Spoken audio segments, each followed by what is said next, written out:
গরুর ভুঁড়ি বা বট, গরুর পা বা পায়া এই দুটো পরিষ্কার করার সময় একটা ভুল কখনোই করবেন না আপনারা। তো সেটাই আজকে আপনাদেরকে দেখাবো আর সেই ভিডিওই আপনাদের সাথে শেয়ার করব।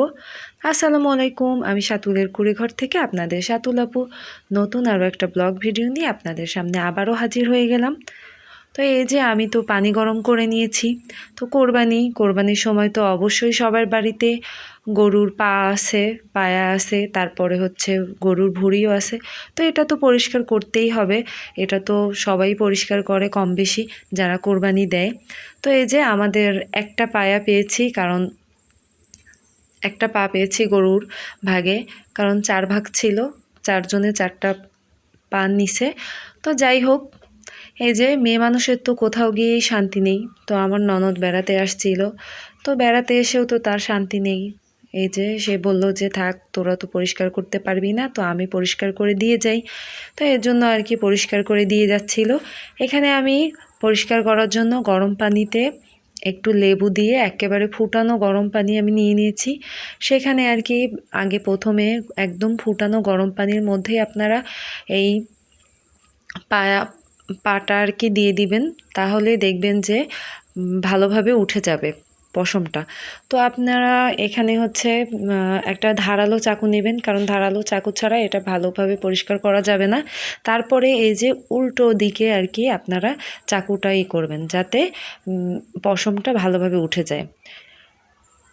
তো যেই জন্য আর কি ভিডিওটা করা, বলতেছিলাম যে আপনারা এই ভুলটা করবেন না। কারণ আমরা দেখা যায় যে কোরবানির সময় অনেক সময়ই আমাদের দেরি হয়ে যায় রান্নাবান্না করতে করতে, তখন আর ভুঁড়ি বা হচ্ছে পায়া পরিষ্কার করতে ধৈর্য থাকে না বা সময় থাকে না। এর জন্য আর কি আমরা ফ্রিজে রেখে দিই। তো আমি এই ভুলটা করেছি, এই যে আমি ফ্রিজে রেখে দিয়েছিলাম। তারপরে তো ফ্রিজে রাখার পরে এখন নামিয়ে তারপরে আর কি পশম পরিষ্কার করতে অনেক কষ্ট হচ্ছিল। এই কষ্টটাই হয়, এমনিতে অন্য কোনো সমস্যা হয় না, এটাই হচ্ছে মূল কষ্ট। তো এর জন্য আর কি আপনাদেরকে আমি সাবধান করে দিলাম যে এইগুলো আর কি ফ্রিজে রেখে তারপরে পরিষ্কার করবেন না, সাথে সাথেই পরিষ্কার করার চেষ্টা করবেন।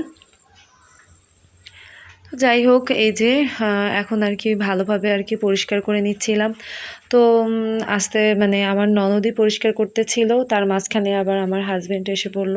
সে এসে আবার বোনের সাথে আর কি সাহায্য করছিল। তো এই যে এটাও ওরকম গরম পানিতে একটু লেবু দিয়ে তারপরে আপনারা এভাবে ফুটানো গরম পানির মধ্যে দিয়ে দিবেন, তাহলে দেখবেন খুব সুন্দরভাবে পরিষ্কার হয়ে যাবে। আর এই যে পায়ার যে নিচের শক্ত অংশটা খুরা বলে যেটা, তো সেটা আর কি আপনারা এভাবে পুড়িয়ে নেবেন। তো গ্যাসের চুলাও পোড়াতে পারেন, আর আপনারা চুলাতেও পোড়াতে পারেন। তো আমাদের চুলা ছিল, এর জন্য চুলার মধ্যে আগুন ছিল, সেখানেই আর কি দিয়ে দিলাম। আর এই তো খুব সুন্দরভাবে আর কি পরিষ্কার করে নিচ্ছিল। তো আমার ভিডিওগুলো আপনাদের যদি ভালো লেগে থাকে অবশ্যই আমার ভিডিওতে লাইক কমেন্ট শেয়ার করে দিয়ে যাবেন, আর আমার পাশে থেকে যাবেন। আপনারা আমার একটা পরিবারের মতো, আপনারা আমার পাশে থাকলে অবশ্যই আমি এগিয়ে যেতে পারবো। আমি তো সবসময় এই কথাটা বলি, আপনারা আমার পাশে আছেন দেখে আমি এত দূর এগিয়ে আসতে পেরেছি।